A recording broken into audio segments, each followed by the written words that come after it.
Hello दोस्तों, नमस्कार। एक बार फिर से आपका अपने YouTube चैनल गुरुजीवन 2.0 पर स्वागत है। एक बार फिर मैं आपके समझ सारे पीवाईक्यू का संकलन आपके लाए हूं जो कि आपके यूपी SSC के एग्जाम में पूछे गए हैं। तो यहाँ पर हम बारी बारी से एक क्वेश्चन का एनालिसिस तथा उस क्वेश्चन का आंसर क्या होगा जो कि आपके पीवाईक्यू के फॉर्म में पूछे गए हैं, जो कि आयोग द्वारा कराया गया क्वेश्चन है। तो आप लोग ध्यान से इस वीडियो को देखिएगा। हम दावा करते हैं कि आपके 50 क्वेश्चन भले हैं, लेकिन वहां से जो कॉन्सेप्ट बनेंगे वो आपके 150 कॉन्सेप्ट बनेंगे और 150 क्वेश्चन सारे के सारे नए रहेंगे। आपका जो डेली का डेली एनालिसिस रहता है, थोड़ा हम उससे हटकर बात करते हैं, ठीक है ना। तो आप लोग ज्यादा से ज्यादा इस वीडियो को शेयर करने का काम करिएगा, ज्यादा से ज्यादा मात्रा में इस वीडियो को ज्यादा से ज्यादा शेयर करने का काम करिएगा। हाँ, good afternoon to all student, good afternoon to all. हमारी तरफ से सभी विद्यार्थियों को गुड आफ्टरनून टू ऑल, ठीक है ना। देखिएगा, बिना देरी करते हुए पहले क्वेश्चन पर आएंगे। पहला क्वेश्चन है, क्या कह रहा है, क्या जीव विज्ञान नाम किसने दिया है? अरस्तु ने, या फिर लैमार्क ने, या फिर डार्विन ने, या फिर कैरोलस लिनियस ने? बताइएगा। जीव विज्ञान नाम की बात करें तो जीव विज्ञान के जनक सर्वप्रथम तो यही आता है कि जीव विज्ञान के जनक कौन माने जाते हैं। तो जीव विज्ञान के हम जनक की बात करते हैं तो जनक के रूप में माना जाता है अरस्तु को। किसको माना जाता है? अरस्तु को माना जाता है। लेकिन अगर नाम लेने के मतलब जीव विज्ञान शब्द, बायोलॉजी शब्द सर्वप्रथम यूज किसने किया, तो जब अगर कहे कि नाम किसने किया तो जीव विज्ञान शब्द आपका लैमार्क ने यूज किया था। दो वैज्ञानिकों ने, क्या क्या नाम था? आप कहोगे लैमार्क एवं ट्रेविरेनस। क्या नाम था? लैमार्क एवं ट्रेविरेनस ने कब लिया था? तो हम कहेंगे 1802 ईस्वी में। कब लिया था? 1802 ईस्वी में सर्वप्रथम जीव विज्ञान शब्द का यूज किया था। वहीं पर हम डार्विन की बात कर लें तो डार्विन एक आपका थ्योरी दिया था। उस थ्योरी का नाम क्या था? तो उस थ्योरी का नाम था आपका थ्योरी ऑफ इवोल्यूशन। क्या है? Theory of evolution. Right option क्या हो जाएगा? B for Bombay will be right option, ठीक है ना। यहां से आपका पुस्तक आता है या फिर थ्योरी आती है, उनकी थ्योरी के नाम क्या है या फिर उनके पुस्तक का नाम क्या है। नेक्स्ट देखिएगा, दूसरे नंबर का क्वेश्चन है, भारत का आर्थिक सर्वेक्षण संबंधित है योजना आयोग से, रिजर्व बैंक ऑफ इंडिया से, या फिर वित्त मंत्रालय से, या फिर वित्त आयोग से? बताइएगा। ये आपका भारत का जो आर्थिक सर्वेक्षण है वो किससे संबंधित है? यहां पर बताइएगा, योजना आयोग से है, या फिर रिजर्व बैंक ऑफ इंडिया से है, या फिर वित्त मंत्रालय से है, या फिर आपका वित्त आयोग से है। यहां पर राइट ऑप्शन क्या होगा?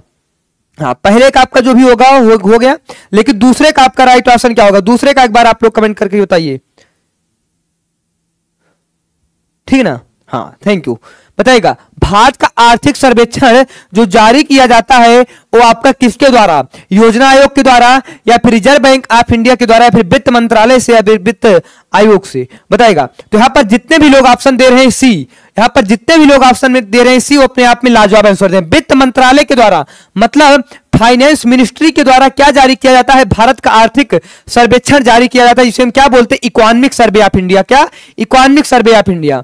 अगर हम वित्त आयोग की बात कर लें तो वित्त आयोग आपका किस अनुच्छेद में है? तो वित्त आयोग का आपका अनुच्छेद 280 में जिक्र है। किसमें? अनुच्छेद 280 में जिक्र है। अगर हम कहेंगे वित्त आयोग के प्रथम अध्यक्ष, यहां से भी क्वेश्चन बना है, वित्त आयोग के प्रथम अध्यक्ष की बात कर लें तो वित्त आयोग के प्रथम अध्यक्ष के रूप में माने जाते हैं कौन? तो हम कहेंगे वित्त आयोग के प्रथम अध्यक्ष के रूप में माने जाते हैं केसी नियोगी। कौन माने जाते हैं? तो केसी नियोगी माने जाते हैं, ठीक है ना। यहां से आपका क्वेश्चन आपका बना। एक बार आप लोग कमेंट बॉक्स में कमेंट करके बताइए कि वर्तमान समय में आपका कौन सा वित्त आयोग चल रहा है। योजना आयोग की बात करें तो योजना आयोग की स्थापना कब हुई? तो हम कहते हैं योजना आयोग की स्थापना आपकी 15 मार्च 1950 में हुई। कब हुई?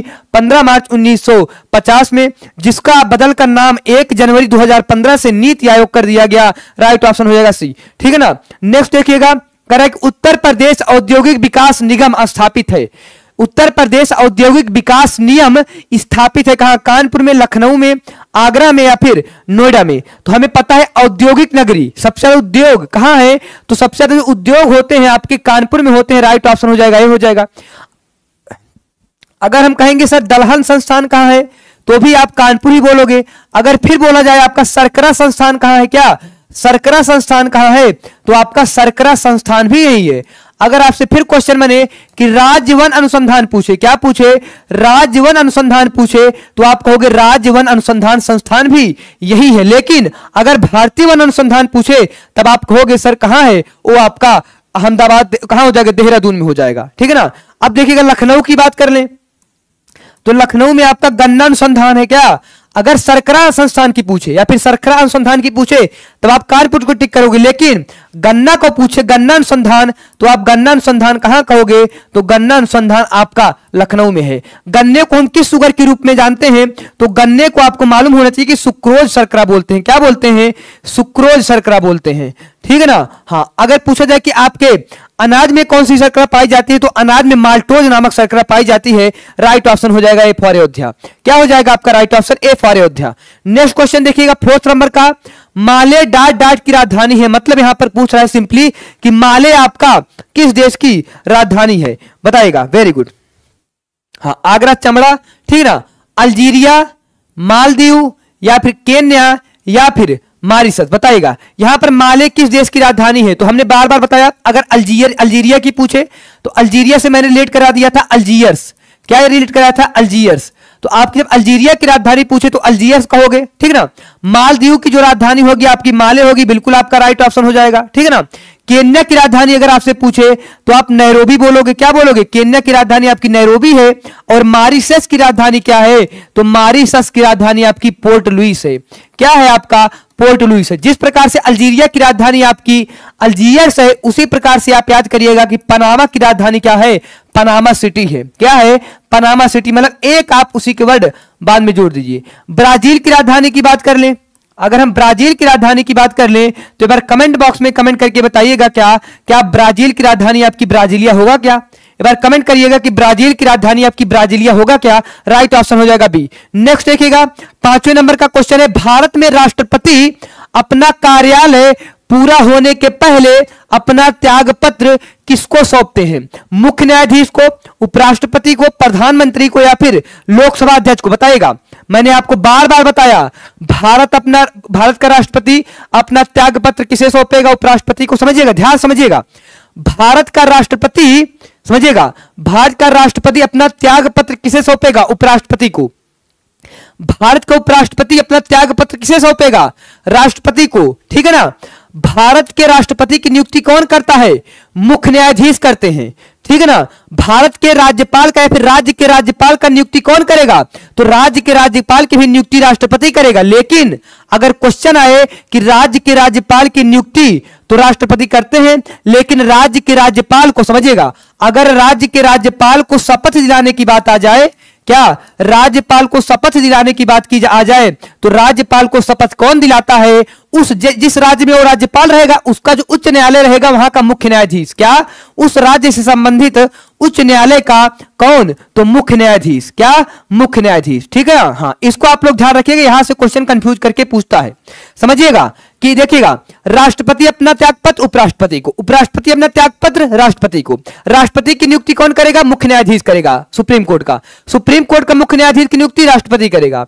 राष्ट्रपति की नियुक्ति कौन करेगा, तो हमने बताया राज्यपाल की नियुक्ति पूछे तो राज्यपाल की नियुक्ति आप किसको कहोगे, तो राज्यपाल की नियुक्ति कौन करेगा, राष्ट्रपति करेगा। लेकिन अगर राज्यपाल की शपथ की बात आ जाए तो उससे संबंधित उच्च न्यायालय का मुख्य न्यायाधीश करवाता है, ठीक है ना। और यहां पर एक चीज और, अगर राष्ट्रपति को शपथ कौन दिलवाएगा, तो राष्ट्रपति को शपथ सुप्रीम कोर्ट का मुख्य न्यायाधीश दिलवाएगा। सुप्रीम कोर्ट, क्योंकि राष्ट्रपति हमें पता है भारत में एक होता है, लेकिन हमें पता है राज्यपाल हर राज्य में एक होता है। तो राज्यपाल की नियुक्ति उच्च न्यायालय का मुख्य न्यायाधीश, और आपका राष्ट्रपति को शपथ कौन दिलवाएगा, फिर नियुक्ति कौन करेगा, तो सुप्रीम कोर्ट का मुख्य न्यायाधीश। Right option B.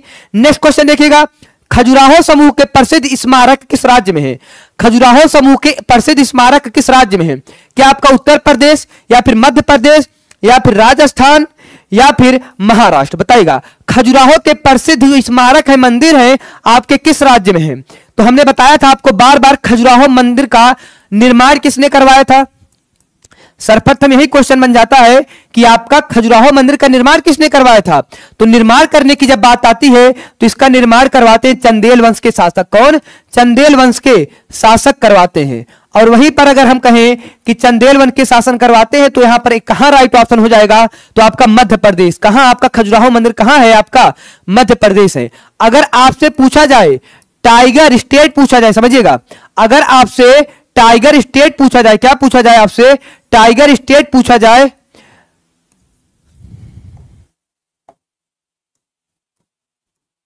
अगर आपसे टाइगर स्टेट पूछा जाए तब आप कहोगे मध्य प्रदेश। ठीक है ना। लेकिन अगर आपसे टाइगर कैपिटल पूछा जाए, ठीक है ना, टाइगर कैपिटल मतलब बाघों की राजधानी, तब आप किसको टिक करोगे? तब आपको टिक करना पड़ेगा टाइगर की राजधानी के रूप में नागपुर को। राइट ऑप्शन क्या हो जाएगा? B for Bombay. Right option क्या हो जाएगा? B for Bombay. नेक्स्ट देखिएगा, कह रहा है कि प्रकृति में सर्वाधिक प्रचुरता से पाए जाने वाला कार्बनिक यौगिक है, मतलब इनमें से कौन सा आपका कार्बोहाइड्रेट का टॉपिक है, कौन सा आपका प्रकार है जो कि आपका सबसे ज्यादा मात्रा में पाया जाए? ग्लूकोज, सुक्रोज या फिर फ्रक्टोज या फिर आपका सेलुलोज? बताइएगा।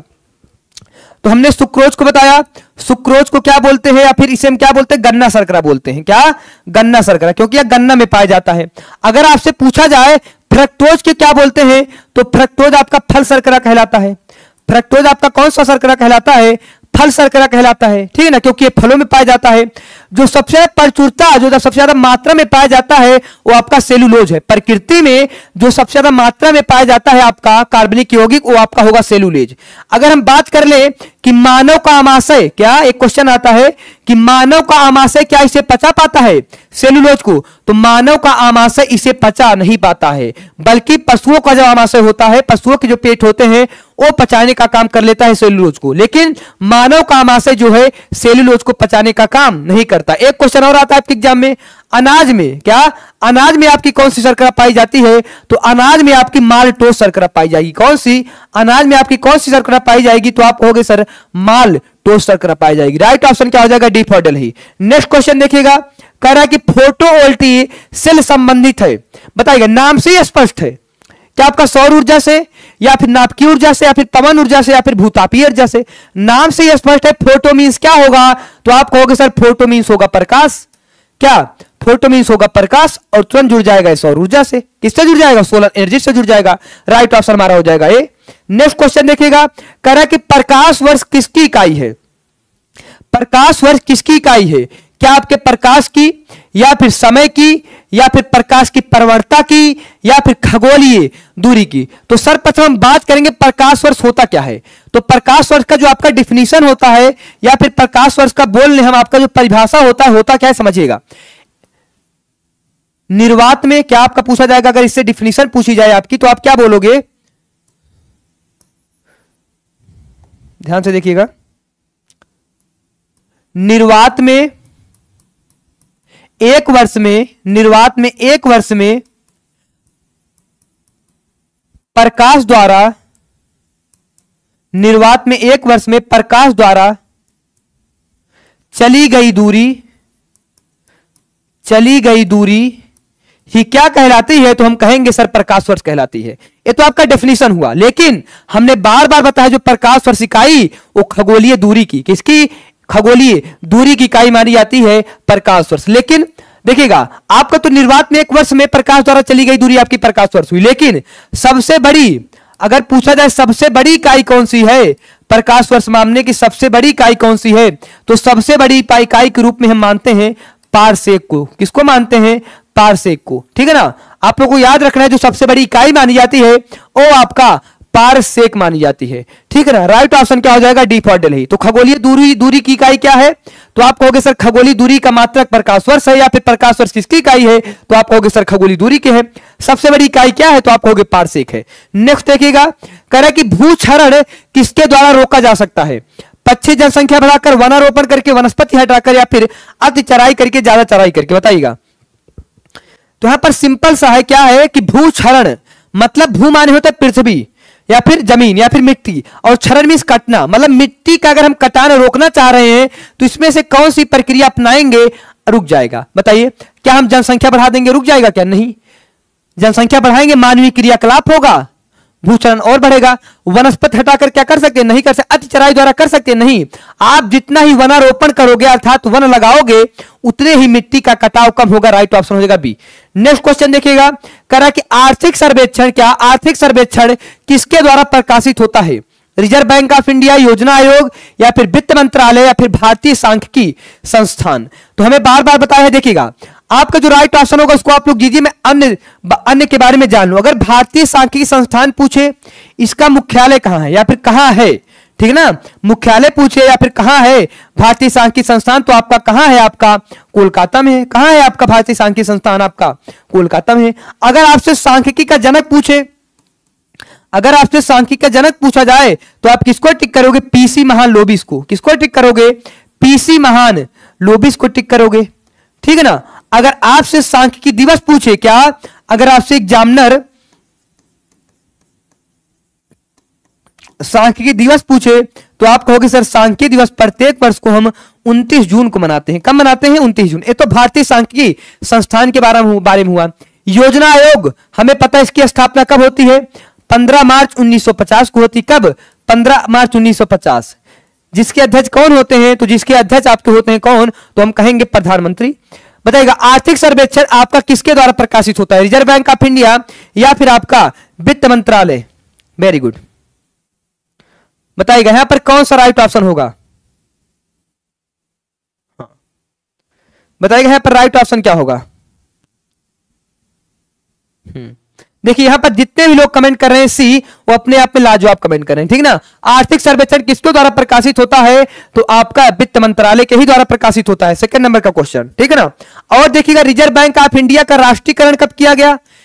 अगर हम पूछे कि रिजर्व बैंक इंडिया का राष्ट्रीयकरण कब किया गया तो आप कहोगे सर 1 जनवरी। कब? 1 जनवरी 1949 को किया गया। नेक्स्ट देखिएगा 12वें नंबर का क्वेश्चन कह रहा है क्या? पणजी किस भारतीय राज्य की राजधानी है? छत्तीसगढ़, गोवा या फिर हिमाचल प्रदेश या फिर आपका झारखंड? तो हमें पता है गोवा की राजधानी क्या है? तो गोवा की राजधानी आपकी पणजी मानी जाती है। छत्तीसगढ़ की बात कर ले तो छत्तीसगढ़ की राजधानी आपकी रायपुर है। हिमाचल प्रदेश की बात कर ले तो आपका शिमला के साथ साथ इसकी एक और राजधानी मानी जाती है धर्मशाला। कौन सी? हिमाचल प्रदेश की 2 राजधानियां हैं, शिमला और धर्मशाला। झारखंड की बात कर ले तो ये आपका रांची है। क्या है? रांची है। एक बात और ध्यान दीजिएगा, गोवा को सर्वप्रथम हड़पा कब गया था? तो 1510 ईस्वी में सर्वप्रथम हड़पा गया था, ठीक है ना। हाँ, बीजापुर साम्राज्य से। इसके बाद अगर पूछा जाए कि इसे अंत में आपका स्वतंत्र भी किया जाता है तो इसे अंत में मतलब एक क्वेश्चन पूछा जाता है सर्वप्रथम हड़पा गया आपका राज्य, तो आप गोवा को ही टिक करोगे, ठीक है ना। लेकिन फिर पूछे कि अंत में स्वतंत्र कौन हुआ, कौन सा राज्य? तो हम नाम लेते हैं किसका? गोवा का ही। कब होता है? तो 1961 में होता है। कब होता है? 1961 में होता है। अगर पूछा जाए गोवा को पूर्ण रूप से किसका? गोवा को पूर्ण रूप से राज्य का दर्जा कब मिलता है? पूर्ण रूप से राज्य का दर्जा कब मिलता है? तो आपका होता है 56वां क्या? 56वां संविधान संशोधन 1987। कब? 56वां संविधान संशोधन 1987। ये आपका बहुत बार एग्जाम में क्वेश्चन बना है। क्वेश्चन क्या बना है कि गोवा को पूर्ण राज्य का दर्जा किस संविधान संशोधन के तहत मिलता है? तो आपको याद करना है गोवा को पूर्ण राज्य का दर्जा आपका 1987 में 56वें संविधान संशोधन के तहत मिलता है। नेक्स्ट देखिएगा, कह रहे कि स्वतंत्रता के बाद दूसरी पंचवर्षीय योजना 1956 से 61 के दौरान जर्मनी के सहयोग से किस इस्पात संयंत्र की स्थापना की गई? तो हमें पता है जो दूसरी आपकी पंचवर्षीय योजना थी आपकी 56 से 61 तक चली, पीसी महान लोबिस के मॉडल पर चली, ठीक है ना। अब देखिएगा मैंने आपको एक ट्रिक बताया था। ट्रिक क्या बताया था? बीरू भीरू राज दुबे। क्या ट्रिक बताया था? बीरू भीरू राज दुबे। यहां पे बी का मतलब क्या होता था बताइएगा? यहां पे बी का मतलब क्या होता था और भी का मतलब क्या होता था और रा का और दू का? तो बी का मतलब होता था यहां पर क्या? तो आप कहोगे बी का मतलब होता था बोकारो। क्या है? Bokaro steel plant. और बोकारो स्टील प्लांट जो है किसकी मदद से की गई थी? आपकी रूस की सहायता से की गई थी। इसके बाद भी से क्या हो जाएगा? आपका भिलाई हो जाएगा। भी से क्या हो जाएगा? भिलाई। किसकी मदद से की गई थी? आपकी रूस की मदद से की गई थी। रा से क्या हो जाएगा? तो रा से हो जाएगा आपका राउरकेला। रा से क्या हो जाएगा? राउरकेला, जो कि किसकी सहायता से की गई थी? जर्मनी देश की सहायता से की गई थी। इसके बाद दू से हो जाएगा आपका दुर्गापुर। क्या हो जाएगा? दुर्गापुर, जो कि आपका ब्रिटेन की सहायता से की गई थी। किसके सहायता से? ब्रिटेन की सहायता से की गई थी। तो यहां पर बताइएगा, यहां पर क्या कह रहा है कि जर्मनी के सहयोग से किस इस्पात संयंत्र की स्थापना हुई? तो जर्मनी की सहायता से किसकी हुई? रा से हो जाएगा राउरकेला, अर्थात राइट ऑप्शन क्या हो जाएगा? C for Chennai will be right option. Next question देखिएगा, कह रहा है कि आर्थिक नियोजन को निम्नलिखित में से किस सूची में रखा गया है? आपका जो आर्थिक नियोजन है किस अनुसूची में है? क्या आपका समवर्ती सूची में है, या फिर राज्य सूची और संघ सूची में है, या फिर राज्य सूची में है और या फिर संघ सूची में? बताइएगा यहां पर राइट ऑप्शन क्या होगा? राज्य सूची और संघ सूची की बात कर रहा है। और क्या है आपका आर्थिक नियोजन। क्या है आर्थिक नियोजन, तो हमें पता है आर्थिक नियोजन आपका किसमें है, आपका समवर्ती सूची में है। क्या समवर्ती सूची, मतलब इस पर राज्य सरकार और आपका केंद्र सरकार दोनों ही कानून बना सकते हैं। ठीक है, सूची का जिक्र समझिएगा, अगर पूछा जाए सूची का जिक्र किस अनुसूची में है, तो सूचियों का जिक्र, शेड्यूल का जिक्र अनुसूची 7 में है। किसमें है, अनुसूची 7 में है। अगर पूछा जाए किस देश से लिया गया है सूचियां, तो आप कहोगे सर ऑस्ट्रेलिया से लिया गया। कहां से लिया गया है, आपका ऑस्ट्रेलिया से लिया गया है। राइट ऑप्शन क्या हो जाएगा ये। नेक्स्ट देखिएगा, पहली पंचवर्षीय योजना का मुख्य उद्देश्य भारत में कृषि की स्थिति में सुधार करना था। यह वर्ष शुरू हुआ था, तो हमें पता है कि आपका 1951 से आपका शुरू होता है, तो आपका राइट ऑप्शन क्या हो जाएगा, डी हो जाएगा। राइट ऑप्शन क्या हो जाएगा, डी। अगर मॉडल पूछे, समझिएगा, अगर मॉडल पूछे तो आप मॉडल का क्या कहोगे, हैरोल्ड डोमर मॉडल। कौन सा, हैरोल्ड डोमर मॉडल। ठीक है ना, किस पर बल दिया गया, तो कृषि पर बल दिया गया था। और शुरुआत कब होती है, तो हमें पता है शुरुआत 1951 में होती है। नेक्स्ट क्वेश्चन कह रहा है क्या प्रथम पंचवर्षीय योजना जो कि 1951 से 56 की योजना का मसौदा तैयार करने में शामिल युवा अर्थशास्त्री, तैयार करने में युवा अर्थशास्त्री कौन, ए आपका पूछ रहा है, क्या के.एन. राज थे, या फिर स्वर्ण सिंह से, या फिर पी.सी. महालनोबिस थे, या फिर बी.वी. केसकर थे। देखिएगा सिंपल क्वेश्चन नहीं है, कह रहे कि युवा अर्थशास्त्री। अगर मॉडल पूछा जाए, अगर मॉडल पूछा जाए प्रथम पंचवर्षीय योजना का, तब आप भले बोल दीजिए पी.सी. महालनोबिस को, तब आप भले बोल दीजिए पी.सी. महालनोबिस को, सॉरी किसको, तो आप भले बोल दीजिएगा हैरोल्ड डोमर को। किसको, आप तब बोलिएगा किसको, हैरोल्ड डोमर को। लेकिन यहां पर आपसे पूछा क्या है, यहां पर पूछा है क्या, युवा अर्थशास्त्री कौन थे, तो यहां पर राइट ऑप्शन हो जाएगा, ये हो जाएगा युवा अर्थशास्त्री। मतलब उसमें कहीं ना कहीं इन्होंने भी योगदान लिया था। कौन, के.एन. राज। पी.सी. महालनोबिस की बात करते हैं तो ये आपके द्वितीय पंचवर्षीय योजना का मॉडल तैयार करते हैं, जिन्हें हम सांख्यिकीय जनक बोलते हैं। ठीक है ना, और साथ ही साथ इनका मॉडल जो था किस पर था, उद्योग पर। जो आपकी द्वितीय पंचवर्षीय योजना चली थी वो किस पर आधारित थी, उद्योग के विकास पर आधारित थी। नेक्स्ट क्वेश्चन देखिएगा, कह रहा है कि भारत में सार्वजनिक क्षेत्र के उद्यमों में विनिवेश प्रक्रिया किस वर्ष प्रारंभ की गई, सार्वजनिक क्षेत्र के उद्यमों में। क्या आपका 1991 या फिर 2018 या फिर 2000 या फिर 1990। सिंपली क्या कह रहा है कि सार्वजनिक क्षेत्र के उद्यमों में बताएगा। तो हमें पता है कि 1991 में क्या आया था, तो आप कहोगे एलपीजी। क्या आया था, एलपीजी। मतलब आपका होता है लिबरलाइजेशन। क्या होता है, लिबरलाइजेशन। और पी का मतलब होता है प्राइवेटाइजेशन। क्या होता है, ठीक है ना। और यहां पर अगर हम बात करें जी का मतलब, तो जी का मतलब होता है आपका ग्लोबलाइजेशन। क्या होता है, ग्लोबलाइजेशन होता है। ठीक ना। अगर हम इसकी हिंदी की बात कर लें तो इसका मतलब होता है उदारीकरण या फिर उदारवाद, उदारीकरण कह लो। ठीक है ना। इसका मतलब होता है निजीकरण। क्या, निजीकरण। और यहां पर जो होगा आपका वैश्वीकरण हो जाएगा। क्या हो जाएगा, वैश्वीकरण हो जाएगा। अगर पूछे भारत में आर्थिक सुधार के जनक, तो आप कहोगे सर भारत में आर्थिक सुधार के जनक हैं पंडित नरसिम्हा राव। लेकिन अगर क्वेश्चन बनाए भारत में उदारवाद के जनक, तब आप टिक करोगे किसको, तब आप प्रायोरिटी दोगे डॉक्टर मनमोहन सिंह को। नेक्स्ट क्वेश्चन देखिएगा, कह रहा है कि इनमें से किसे भारतीय पंचवर्षीय योजना का वास्तुकार, क्या भारतीय पंचवर्षीय योजना का वास्तुकार कहा जाता है। क्या आपको पी.सी. महालनोबिस, या फिर जवाहरलाल नेहरू, या फिर आपका जमनालाल बजाज, या फिर घनश्याम दास बिरला। बताइएगा, बहुत इंपॉर्टेंट क्वेश्चन है। पूछ रहा है क्या भारतीय पंचवर्षीय योजना का वास्तुकार, या फिर पूछे भारतीय पंचवर्षीय योजना का जनक, तो आप हमेशा टिक करोगे किसको, जो कि आपके सांख्यिकीय जनक हैं। ठीक है ना।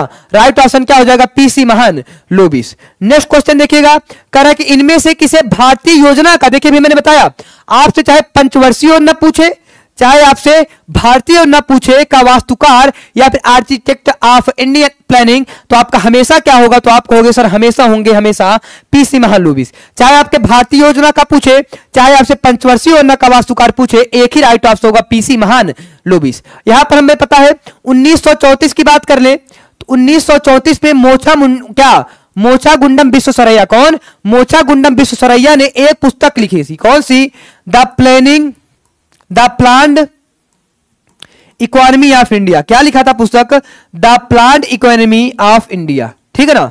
हाँ, मतलब भारत की आर्थिक नियोजन, कौन सी, भारत की आर्थिक नियोजन पुस्तक कौन लिखते हैं, मोचगुंडम विश्वेश्वरैया लिखते हैं। कब लिखते हैं, 1934 में लिखते हैं। लेकिन इसका जो राइट ऑप्शन हो जाएगा आपका सी। नेक्स्ट क्वेश्चन देखिएगा, कह रहा है क्या भारत की प्रथम पंचवर्षीय योजना का मुख्य केंद्र बिंदु क्या क्या था। मतलब पूछ रहा है क्या कि किस पर आधारित थी, मतलब किस पर फोकस किया गया था, किसके ग्रोथ के बारे में फोकस किया गया था। उद्योग, उद्योग हमें पता है दूसरे की बात करता है, ठीक है ना। आपका राइट ऑप्शन क्या हो जाएगा बी, क्योंकि हमें पता है जो पहला है आपका वो कृषि पर बल देता है। देखिए लिखा क्या गया है, कृषि पर ध्यान देने के साथ प्राथमिक क्षेत्र का विकास। और प्राथमिक क्षेत्र हमने बताया है बार बार किससे जुड़ा है आपका प्राथमिक क्षेत्र, तो प्राथमिक क्षेत्र आपका जुड़ा है किससे, तो हम कहते हैं प्राथमिक क्षेत्र हमारा जुड़ा है किससे, तो हम कहते हैं प्राथमिक क्षेत्र जुड़ा है आपका प्राकृतिक क्षेत्र से। किस सेक्टर से जुड़ा है आपका, प्राथमिक क्षेत्र से जुड़ा है, ठीक है ना। तो राइट ऑप्शन क्या हो जाएगा आपका बी, ठीक है ना, क्या हो जाएगा बी। और देखिएगा अगर हम कहें, देखिएगा अगर एक क्वेश्चन और आता है क्या, आपका राष्ट्रीय विकास परिषद, राष्ट्रीय विकास परिषद, यहां से क्वेश्चन क्या आता है, जिसकी स्थापना जिसे हम क्या बोलते हैं एनडीसी, मतलब नेशनल डेवलपमेंट काउंसिल, ठीक है ना, राष्ट्रीय विकास परिषद, जिसकी स्थापना कब की जाती है, तो जिसकी स्थापना आपकी 6 अगस्त 1952 कब की जाती है, तो 6 अगस्त 1952 में की जाती है। इसका कार्य क्या था, इसका कार्य था जैसे आपका पंचवर्षीय योजना बन के तैयार हुआ, तो उसका पंचवर्षीय योजना का देखरेख करने का काम कौन करते थे, राष्ट्रीय विकास परिषद करती थी, कि इसमें कहीं अभी गलती तो नहीं है, इसमें कुछ सुधार तो नहीं करना, इन सब का काम करती थी। राइट ऑप्शन क्या हो जाएगा बी फॉर बॉम्बे, ठीक है ना। हाँ देखिएगा फिर से, भारत में पीपुल्स प्लान एक आर्थिक योजना किसके द्वारा तैयार किया गया है, एम.एन. रॉय के द्वारा, या फिर जयप्रकाश नारायण, फिर सरदार वल्लभ भाई पटेल, या फिर सी.डी. देशमुख, बताइएगा। तो हमें पता है भारत में पीपुल्स प्लान। अब हम अन्य की चर्चा कर ले, अगर जयप्रकाश नारायण की बात आती है क्या, अगर जयप्रकाश नारायण की बात आती है तो इन्होंने 1950 में, कब 1950 में कौन सा योजना लाते हैं, तो सर्वोदय योजना लाते हैं। कौन सा योजना लाते हैं, सर्वोदय योजना लाने का काम करते हैं, ठीक है ना। अगर वल्लभ भाई पटेल से पूछ ले इनके बारे में कहें तो 31 अक्टूबर को, समझिएगा 31 अक्टूबर को इनके जन्म दिवस के अवसर पर हम क्या मनाते हैं, तो राष्ट्रीय एकता दिवस मनाते हैं। क्या मनाते हैं, राष्ट्रीय एकता दिवस मनाते हैं, ठीक है ना। अगर हम सी.डी. देशमुख के बारे में कहें तो भारत के क्या, भारतीय रिजर्व बैंक के क्या, भारतीय रिजर्व बैंक के प्रथम भारतीय गवर्नर जनरल, क्या भारतीय रिजर्व बैंक के प्रथम भारतीय गवर्नर जनरल के रूप में कौन माने जाते हैं, तो प्रथम भारतीय गवर्नर जनरल के रूप में माने जाते हैं सी.डी. देशमुख, ठीक है ना। हाँ एम.एन. राव ने कौन सा प्लान लाया था, तो आपका पीपल्स प्लान या फिर एक आर्थिक योजना लाया था। राइट ऑप्शन हो जाएगा ये। नेक्स्ट क्वेश्चन देखिएगा, कह रहा है कि दूसरी पंचवर्षीय योजना की अवधि क्या थी, तो हम कहेंगे सर दूसरी पंचवर्षीय योजना की अवधि 1956 से 61 तक थी। लेकिन अगर आपसे फिर क्वेश्चन बनने लगे सबसे सफल, देखिएगा हमें पता है ना कि आपकी कुल 12 पंचवर्षीय योजना चली थी, इसके बाद आपको पंचवर्षीय योजना का रूप स्थान कौन ले लेता है, नीति आयोग ले लेता है, ठीक है ना। तो उसमें से अगर आपके सबसे सफल पंचवर्षीय योजना पूछे तो सबसे सफल पंचवर्षीय योजना आप 11वीं को बताओगे, किसको बताओगे, 11वीं को बताओगे, ठीक है ना। लेकिन अगर आपसे सबसे असफल पूछे तो आप 11वीं को बताइए, लेकिन सबसे असफल पंचवर्षीय योजना पूछेगा तो आप किसको कहोगे, तो आप चौथी को बताओगे। कौन से, चौथी नंबर की, मतलब फोर्थ जो आपका 5 ईयर प्लान था वो सबसे असफल रही थी, ठीक है ना। तो यहां पर राइट ऑप्शन क्या हो जाएगा आपका, ए फॉर अयोध्या। क्या हो जाएगा आपका, A for Ayodhya. Next question देखिएगा, भारत में उदारीकरण, निजीकरण और वैश्वीकरण की शुरुआत किस वर्ष हुई, तो मैंने बताया एलपीजी, लिबरलाइजेशन, प्राइवेटाइजेशन और ग्लोबलाइजेशन आपका कब आया था, 1991 में आया था। राइट ऑप्शन हो जाएगा डी। राइट ऑप्शन क्या हो जाएगा, डी हो जाएगा। उस समय प्रधानमंत्री कौन थे, तो उस समय प्रधानमंत्री पंडित नरसिम्हा राव थे। उस समय वित्त मंत्री कौन थे, तो वित्त मंत्री थे कौन, तो हम कहते हैं वित्त मंत्री थे उस समय, जिनका प्लान था, उन्हीं का वास्तविक रूप से प्लान था लाने का, तो उस समय वित्त मंत्री कौन थे, doctor Manmohan Singh. Next question देखिएगा, पिछड़े देशों के लिए रोलिंग प्लान का सुझाव किसके द्वारा तैयार किया गया था। देखिएगा सिंपल, कितना अच्छा क्वेश्चन है। कह रहा है कि पिछड़े देशों के लिए रोलिंग प्लान, क्या रोलिंग प्लान का सुधार किसके द्वारा किया गया, जी मिर्डल द्वारा। जी का मतलब क्या है, यहां पर पूरा नाम लिखिएगा गुन्नार, इनका पूरा नाम अगर हम लिखें तो इनका पूरा नाम है गुन्नार मिर्डाल। क्या है, गुन्नार मिर्डाल द्वारा, या फिर W.A. लॉक्स द्वारा, या फिर R. नरकसे द्वारा, या फिर A. सैमुअल्सन द्वारा। देखिएगा हमें पता है, समझिएगा पहली जो पंचवर्षीय योजना चलती है 1951 से 56, दूसरी जो चलती है 1956 से 61, ठीक है ना। फिर इसके बाद 1961 से 66 आपकी तीसरी चलती है, और इसके बाद पता है हमें 67, 68, 69 आपकी 3 पंचवर्षीय योजना एक एक करके चलती है, 3 एक वर्षीय योजना चलती है, ठीक है ना। कितनी योजना चलती है, एक 1966 से 67, 1967 से 68 और 68 से 69 एक एक वर्षीय योजना चलती। क्यों, क्योंकि उस समय कहीं ना कहीं बाढ़ भी आ गया था, और बाढ़ के साथ साथ आपको पता होगा युद्ध भी चल रहे थे, और उसके साथ साथ आपकी तीसरी पंचवर्षीय योजना असफल हो रही थी। ये आपका रीजन रहा।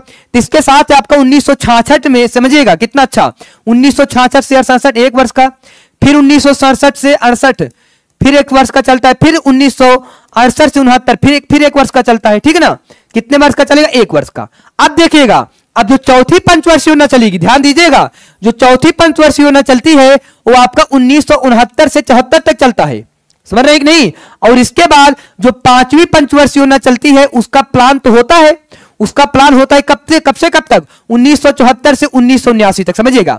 1974 से 1979 तक उसका प्लान होता है कि चलेगी, वास्तविक रूप से 5 साल यही होगा। लेकिन उस समय सरकार बदल जाती है, उस समय क्या क्या हो जाता है, तो आपकी सरकार क्या हो जाएगी? बदल जाएगी। उस समय क्या होता है? आपकी सरकार बदल जाएगी, आएगी आपकी जनता सरकार। क्या? जनता सरकार मतलब भारतीय जनता पार्टी, जिसके अध्यक्ष बनते हैं कौन? तो जिसके अध्यक्ष मतलब प्रधानमंत्री बनते हैं आपके कौन? तो हम कहते हैं जिसके अध्यक्ष या फिर प्रधानमंत्री बनते हैं कौन? तो मोरारजी देसाई। कौन बनते हैं? मोरारजी देसाई बनते हैं, ठीक है ना। तो मोरारजी देसाई जब बनते हैं तो ए वाली प्लान, क्योंकि हमें पता है जितनी सरकारें अगर चेंज होंगी तो जो पिछली सरकार की नीति रहेगी उसको चेंज कर देंगी, ठीक है ना। तो यही काम किया मोरारजी देसाई ने। इन्होंने 1974-78 में सरकार बनी तो 78 में ही क्या लाए? इसको ध्वस्त कर दिए, मतलब पंचवर्षीय योजना को ध्वस्त कर दिए। तब इन्हें पता होना चाहिए आपको 1978 से आपका 80 तक, क्या 1978 में बनती है, 79 तक चलना था, एक वर्ष पहले समाप्त, समझ रहे हैं? एक वर्ष पहले क्या हो जाता है? समाप्त हो जाता है। तो 1978 से 80 तक क्या चलता है? तो आपका रोलिंग प्लान चलता है। क्या? रोलिंग प्लान चलता है। और रोलिंग प्लान के जनक वास्तविक रूप से अगर कहा जाए सर्वप्रथम लाया किसने था? तो गुन्नार मिर्डाल लाए थे। कौन लाए थे? गुन्नार मिर्डाल। तो राइट ऑप्शन हो जाएगा। लेकिन भारत में कौन लाया था? तो भारत में जो लाया था उसका नाम था मोरारजी देसाई। वही मोरारजी देसाई जो कि भारतीय भारत के प्रथम गैर कांग्रेसी अध्यक्ष माने जाते हैं, गैर कांग्रेसी प्रधानमंत्री माने जाते हैं। राइट ऑप्शन हो जाएगा आपका। ये समझ में आ रहा है कि नहीं आपको? बताइए, समझ में आ रहा है कि नहीं? Very good. हाँ, तो रोलिंग प्लान के जनक कौन? तो आपके रोलिंग प्लान के जनक हमेशा जानिए गुन्नार मिर्डाल। कौन? गुन्नार मिर्डाल। किसके विकास के लिए आए थे? पिछड़े देशों के विकास के लिए। नेक्स्ट, भारत सरकार 2012-17 की पंचवर्षीय योजना का ड्राफ्ट तैयार किया जा रहा है। ये बताइए, हमें पता है कि 2012 से 17 के बीच कोई भी पंचवर्षीय योजना नहीं आई, इसके बाद 17 से 22 वाली नहीं आई, तो वही आपकी 12वीं पंचवर्षीय योजना थी। वही आपकी कौन सी थी? आपकी 12वीं थी, ठीक है ना। हाँ, अगर कहोगे सर इसका स्थान कौन ले लिया, अब इसका देखरेख कौन करता है? तो इसका देखरेख अब नीति आयोग करता है। क्या? नीति आयोग करता है, व्यापक रूप से, ठीक है ना। अगर पूछो सबसे सफल पंचवर्षीय योजना तो आप कहोगे 11वीं। कौन सी? 11वीं। नेक्स्ट क्वेश्चन देखिएगा, 26 नंबर का, राष्ट्रीय विकास परिषद मतलब नेशनल डेवलपमेंट काउंसिल का गठन जिस तिथि को हुआ था वह था। तो भी मैंने बताया आपका राष्ट्रीय विकास परिषद का गठन कब होता है? तो आप कहोगे सर 6 अगस्त 1952 को होता है। कब होता है? 6 अगस्त 1952 को होता है, जो कि आपके पंचवर्षीय योजना का देखरेख का काम करती है कि सही तरीके से बनी हुई है कि नहीं। तो राइट ऑप्शन हो जाएगा हमारा C for Chennai will be right option, ठीक है ना। देखिए, अगर सीएसओ की स्थापना की जाए, सीएसओ मतलब सेंट्रल स्टैटिस्टिकल ऑर्गेनाइजेशन, मतलब केंद्रीय सांख्यिकी संगठन की अगर हम बात करें तो इसकी स्थापना होती है 2 मई 1951। केंद्रीय सांख्यिकी संगठन की स्थापना कब होती है? तो 2 मई 1951 को होती है। राइट ऑप्शन हो जाएगा सी। भारत में अनवरत योजना किस वर्ष में कार्यशील थी? बताइएगा। भारत में अनवरत योजना मतलब क्या? वही रोलिंग प्लान, जिसके जनक कौन? तो जिसके जनक आपके माने जाते हैं गुन्नार मिर्डाल, ठीक है ना। बताइएगा आपके भारत में अनवरत योजना किस वर्ष में कार्यशील थी?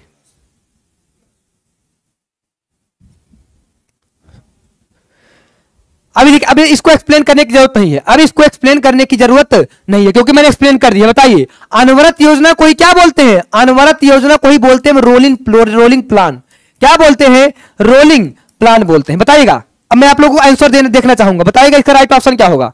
भारत में अनवरत योजना किस वर्ष में कार्यशील? तो आप कहोगे सर पांचवी पंचवर्षीय योजना चलनी कितनी थी? 1974 से 79, लेकिन चली कितनी? 1974 से 78, 4 साल चली। तो एक कब चली? क्यों चली? क्योंकि वहां पर आए किसकी सरकार बनती है? जनता सरकार की। जनता सरकार पिछली सरकार की नीति को अलग करके लाते हैं कौन? रोलिंग प्लान आपका लाते, अनवरत योजना लाते हैं, जो कि आपका चलता है कब? तो 1978 से 80 के बीच चलता है। वेरी गुड, वेरी गुड, सभी लोगों का राइट ऑप्शन आ रहा है। नेक्स्ट क्वेश्चन देखिएगा। अब कितना अच्छा क्वेश्चन है आपके समझ। क्या है? कह रहा है कि किस पंचवर्षीय योजना के दौरान आपातकाल लगाया गया, ठीक है ना। नए चुनाव हुए थे और जनता पार्टी चुनी हुई। देखिए, आपातकाल तो हमें पता 1962 में भी लगाया गया था। चीजों को समझिए, हमें पता है कि पहला आपका राष्ट्रीय आपातकाल कब लगा? 1962 में लगा। दूसरा आपातकाल कब लगा? 1971 में लगा। समझिए, पहला आपातकाल 1962, दूसरा आपका 1971, और जो तीसरा आपातकाल लगा आपका 1975 में लगा। कब लगा? 1975 में लगा राष्ट्रीय आपातकाल। लेकिन कह रहा 3 कंडीशन दिया गया है कि आपातकाल भी लगा और साथ साथ नए चुनाव भी हुए, नए चुनाव भी हुए। उसी में तो सरकार बनती है जनता पार्टी की, और जनता पार्टी भी चुनी गई। तो आपका 1962 नहीं था क्योंकि उसमें कांग्रेस थी, 1971 नहीं था क्योंकि उसमें कांग्रेस थी। जनता पार्टी, जनता पार्टी का मतलब क्या? बीजेपी, जिसका नाम आप क्या है? भारतीय जनता पार्टी। तो राइट ऑप्शन क्या होगा? तो आप कहोगे sir right of, very good. तो आपका राइट ऑप्शन क्या होगा? किस पंचवर्षीय योजना के दौरान आपातकाल लगाया गया था? तो हमें पता है, देखिएगा आपका, देखिए अगर हम चौथी पंचवर्षीय योजना की बात कर लें तो आपका कब से कब तक चलता है? 1969 से 74 तक चलता है।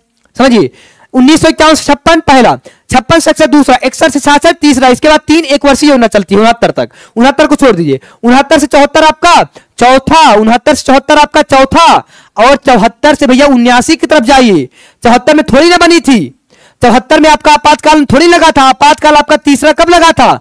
1975, अर्थात हम 5वीं पंचवर्षीय योजना की बात कर रहे हैं। क्या? 5वीं पंचवर्षीय योजना की बात कर रहे हैं। तो यहां पर राइट ऑप्शन क्या होगा भैया? सी। हाँ, राइट ऑप्शन क्या होगा? सी हो जाएगा। ठीक है ना, समझ में आ रहा है कि नहीं? हाँ, तो राइट ऑप्शन हो जाएगा आपका सी हो जाएगा। किस पंचवर्षीय योजना के दौरान आपातकाल? भैया 1969 से 74 तक चौथी पंचवर्षीय योजना रही, ठीक है ना। और आपातकाल हमें लगा है 1900 के कब? 1975 में। और आपकी भारतीय जनता पार्टी कब चुनी गई? 1978 में चुनी गई, जो कि आपको 79 तक चलना था, तो उसको हटा करके 78 से 80 तक रोलिंग प्लान लाते हैं। तो राइट ऑप्शन हमारा 5वीं की तरफ अग्रसर था। एक क्वेश्चन और आता है, कौन सी ऐसी पंचवर्षीय योजना थी जो कि अधूरी रही? तो आपकी 5वीं पंचवर्षीय योजना थी जो कि 4 साल तक चली। Right option C. बताइए, समझ रहे हो कि नहीं आप लोग? हाँ, बताइए समझ में आ रहा है कि नहीं? हाँ, ठीक है ना। नेक्स्ट क्वेश्चन देखिएगा, कह रहा है कि किस वर्ष योजना अवकाश नहीं रहा? कह रहा है क्या? किस वर्ष योजना अवकाश नहीं रहा? 1965 से 66, 1966 से 67, 67 से 68, 68 से 69। तो अभी मैंने बताया 1951 से 56 तक पहला, 1956 तक 61 से 1956 से 61 दूसरा, 1961 से 66 आपका तीसरा। लेकिन तीसरी पंचवर्षीय योजना हुई असफल, और जब असफल होती, युद्ध होते हैं उस समय, ठीक है ना, युद्ध होते हैं, असफल होते हैं, ठीक है ना। इसके बाद कई कारण आते हैं जो कि आपका 66 से 71 तक चौथी पंचवर्षीय नहीं चलती है, बल्कि आपका एक वर्षीय योजना चलती है। कब? 1966 से 67 एक वर्षीय, 1 वर्ष का, 1967 से 68 1 वर्ष का, ठीक है ना, 1968 से 69 आपका फिर 1 वर्ष का, ठीक है ना। तो आपका 1965 से 66 नहीं चलता है, आपका राइट ऑप्शन हो जाएगा। लेकिन हमें पता है 1966 से 67 चलता है, ठीक है ना, 1967 से 68 चलता है, 1968 से 69 चलता है, लेकिन 1965 से 66 नहीं चलता है, क्योंकि हमें पता है तीसरी पंचवर्षीय योजना कब से कब तक? तो 1961 से 66 तक, ठीक है ना। राइट ऑप्शन हो जाएगा ये। बताइए कितने लोग समझ में आ रहे हैं कि नहीं? 29 का भैया कितने लोग अभी भी डी दे रहे हैं? सोचिए, 29 का भैया आप लोग क्यों डी दे रहे हो? हाँ, 29 का ए ही होगा, ठीक है ना, 29 का ए ही होगा। उसका नाम क्या था आपका? हॉलीडे। क्या? हॉलीडे, प्लान हॉलीडे, ठीक है ना। तो आपका प्लान हॉलीडे कब से कब तक चलता है? समझिएगा, प्लान हॉलीडे चलता है आपका 1966 से 1969 तक, ठीक है ना, 1969 तक। लेकिन अगर रोलिंग प्लान पूछे, इसे योजना अवकाश बोलते हैं, ठीक है ना। अगर हम रोलिंग प्लान पूछे या फिर अनवरत योजना पूछे तो 1978 से 80 के बीच। क्या? 1978 से 80 के बीच। नेक्स्ट क्वेश्चन कह रहा है कि राष्ट्रीय नियोजन में रोलिंग प्लान की अवधारणा लागू की गई थी?